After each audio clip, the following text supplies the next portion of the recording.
नमस्कार साथियों, आप सबका आपके अपने यूट्यूब चैनल रोज़गार जंक्शन पे स्वागत है। उम्मीद है आप सभी का स्वास्थ्य काफ़ी अच्छा होगा और आप काफ़ी अच्छे से तैयारियाँ कर रहे होंगे। दोस्तों, इस वीडियो में अपन डिस्कस करेंगे जो 4th ग्रेड का फाइनल कट ऑफ कितना जा सकता है और उसके अलावा 4th ग्रेड का जो डीवी है वो कब तक जारी किया जा सकता है। तो यहाँ पे अपन डिस्कस करेंगे।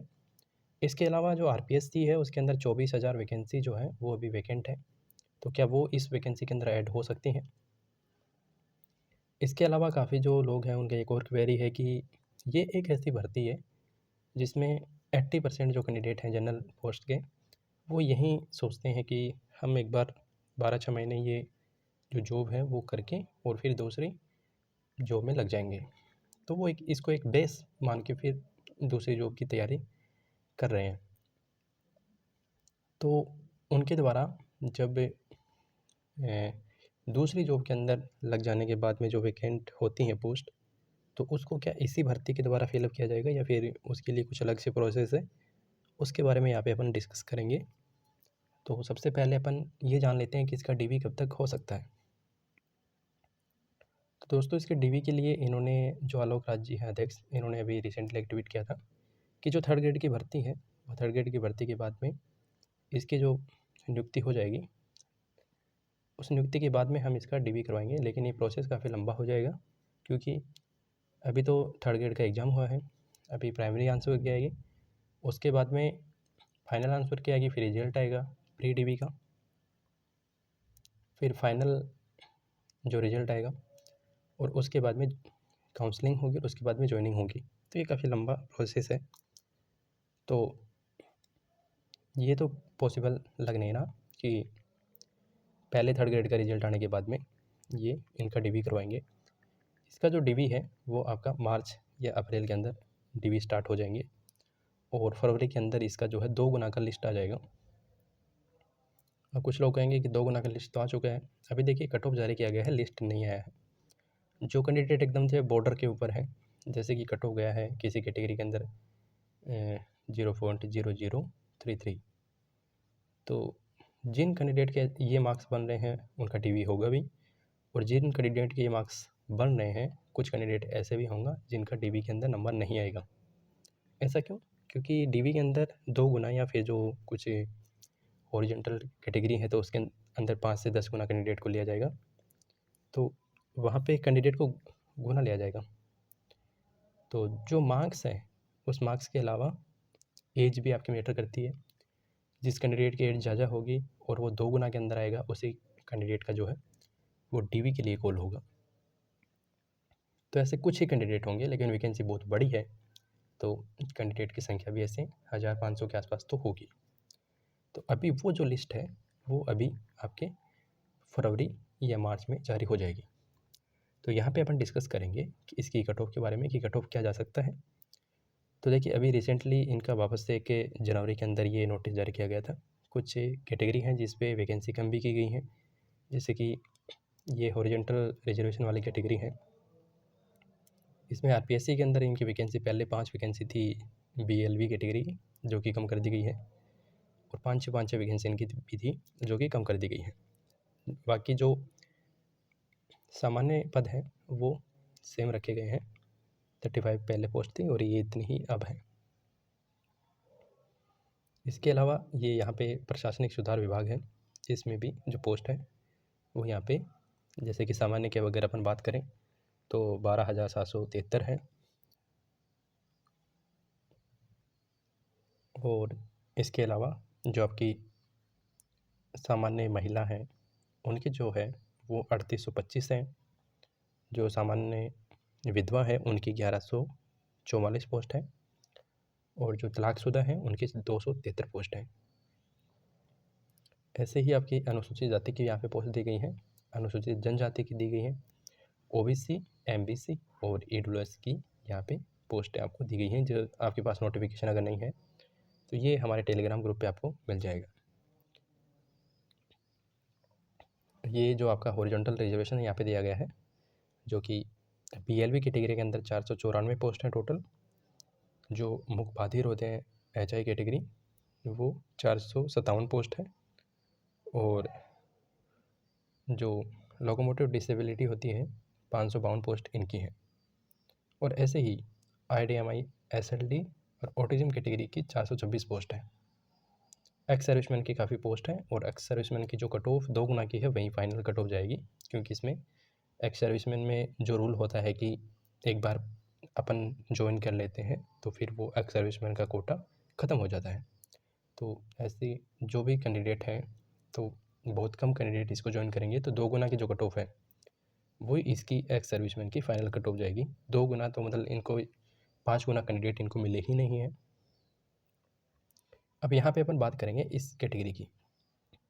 देखिए, जो ये कैटेगरी आपको दी गई है और इस कैटेगरी की जो 2 गुना की जो कट ऑफ आपको दी गई है, फाइनल कट ऑफ के अंदर जो जनरल कैटेगरी है, जनरल कैटेगरी के अंदर कुछ मार्क्स इंक्रीज होंगे, जैसे कि 2 या 3 मार्क्स आपके इंक्रीज होंगे। लेकिन जैसे जैसे वेटिंग लिस्ट आएंगी, वो जो जनरल कट ऑफ है वो ये कट ऑफ से भी नीचे चली जाएगी। आप देखेंगे कि आने वाले 2-3 साल के अंदर जैसे जैसे इसकी वेटिंग लिस्ट जारी की जाएंगी, ये जो कट ऑफ है ये 2 गुना, ये देखिए यहाँ पे जनरल कैटेगरी से 146 पोस्ट जो कट ऑफ दी गई है, इससे भी डाउन कट ऑफ आ जाएगी थोड़े दिन बाद में।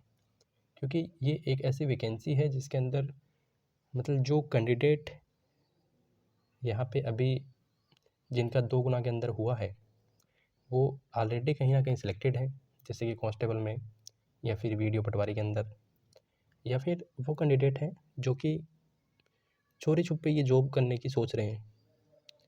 और एक हाई क्वालिफाइड बंदा होता है, आपने एग्ज़ाम्स दिए होंगे अभी रिसेंटली 3rd ग्रेड का, जो भी एग्ज़ाम्स आपने दिए होंगे, तो वहाँ पे आपने एक देखा होगा कि जो स्टाफ होता है उसके साथ एक बंदा होता है जो कि अपनी चेयर वगैरह को रोल नंबर उसमें से इरेज करता है। तो वो जिस तरीके से किस तरीके से उसके साथ बिहेव करते हैं वो लोग, तो मुझे नहीं लगता कि कोई वेरीफाइड कैंडिडेट है जो कि अच्छा पढ़ा लिखा कैंडिडेट है वो उन चीज़ों को एक्सेप्ट कर पाएगा। तो वो कुछ दिनों में, महीने 2 महीने या 6 महीने नौकरी करके फिर इसको छोड़ देगा, देख लेना आप। तो इसकी जो कट ऑफ है वो आपको कट ऑफ को घबराना ही नहीं है। जिनका अगर 2 गुना के अंदर जिन भी कैंडिडेट का नंबर आ चुका है, मैं तो कहता हूँ उन कैंडिडेट को एक अच्छी तैयारी करनी चाहिए, क्योंकि आपको एक गवर्नमेंट नौकरी आज नहीं तो कल नहीं 2 साल बाद में ज़रूर मिल जाएगी। ये 4th ग्रेड की ये नौकरी आपकी कहीं नहीं जाने वाली है, अगर आपका 2 गुना के अंदर सिलेक्शन हो गया है तो। और इसमें जो कट ऑफ है वो जनरल कैटेगरी और ओबीसी कैटेगरी के अंदर हो सकता है कि 2 या 3 मार्क्स बढ़ जाएँ। बाकी जितने भी कैटेगरी हैं, एमबीसी वगैरह, इनमें जितनी कट ऑफ यहाँ पे रखी गई है उसमें से 1 नंबर बढ़ सकती है बस। जैसे जनरल की 132 यहाँ पे दी गई है आपको, तो ये 133 हो सकती है। और डाइवोर्स कैटेगरी की तो कट ऑफ जो है वो इतनी ही रहेगी। और एक्स सर्विसमैन तो इनको कैंडिडेट मिले ही नहीं। और ये जो कैटेगरी है बीएलवी वगैरह, इनकी कट ऑफ में आपको देखने को मिलेगा कि ये इनकी कट ऑफ थोड़ी सी बढ़ जाएगी। जैसे बीएलवी कैटेगरी वगैरह है, तो मैंने इनके बारे में सर्च किया, तो जो टॉप 10,000 रैंक है उसमें भी 10-15 कैंडिडेट जो है वो है। तो आप सोच सकते हैं कि इसमें जो बीएलवी कैटेगरी के अंदर है, यहाँ पे आपको 10 गुना कैंडिडेट को पास किया गया है। तो मतलब जैसे कि 500 वैकेंसी है तो 5,000 के समथिंग कैंडिडेट हैं उनको पास किया गया है। तो इनकी जो कट ऑफ है वो 20 और 50 के बीच में इनकी कट ऑफ रहेगी। अब वो डिपेंड करता है कि वहाँ पे जो कैंडिडेट जाते हैं, कुछ कैंडिडेट ऐसे भी हैं जिनकी परमानेंट डिसेबिलिटी नहीं है, ठीक है, लेकिन उन्होंने भी अप्लाई कर रखा है, तो वो लोग जो है वो आउट हो जाएंगे उसमें से। और देखिए आजकल जो है सब कुछ मतलब ऑनलाइन हो रखा है, तो बहुत से ऐसे जो फेक कैंडिडेट हैं वो अपने आप ही सिस्टम की पकड़ में आ जाएंगे। और अगर वो ज़्यादा कैंडिडेट पार्टिसिपेट करते हैं और उन्हीं के ज़्यादा मार्क्स हैं तो कट ऑफ कम जाएगा, लेकिन अपन मान सकते हैं कि 20 मार्क्स के आसपास इसका कट ऑफ रहने वाला है, ये जो कैटेगरी है। और इसमें जो LDCP कैटेगरी है, इसकी जो कट ऑफ है वो 90 के समथिंग रहेगी, 80 और 90 के बीच में, ठीक है। तो ये जो एक कैटेगरी है इसकी कट ऑफ 80 से लेके 90 तक रहेगी। अब हमारा एक सवाल है कि जो अगर 3 साल बाद में कोई कैंडिडेट रिजाइन करता है तो वो पोस्ट को किस तरीके से भरा जाएगा? क्या उसके लिए बैकलॉग में उस पोस्ट को जोड़ा जाएगा या फिर उसके लिए अलग से वेटिंग लिस्ट जारी की जाएगी? तो देखिए दोस्तों, 2018 की जो भर्तियां हैं, 2017 उनकी भर्तियों के भी आपने देखे होंगे कि अभी वेटिंग लिस्ट उनकी जारी की जाती है। तो वो वेटिंग लिस्ट जो है वो ऐसे ही होती है कि नॉन जॉइनर्स जो होते हैं उनकी वेटिंग लिस्ट तो 2 साल के अंदर ही जारी कर दी जाती है।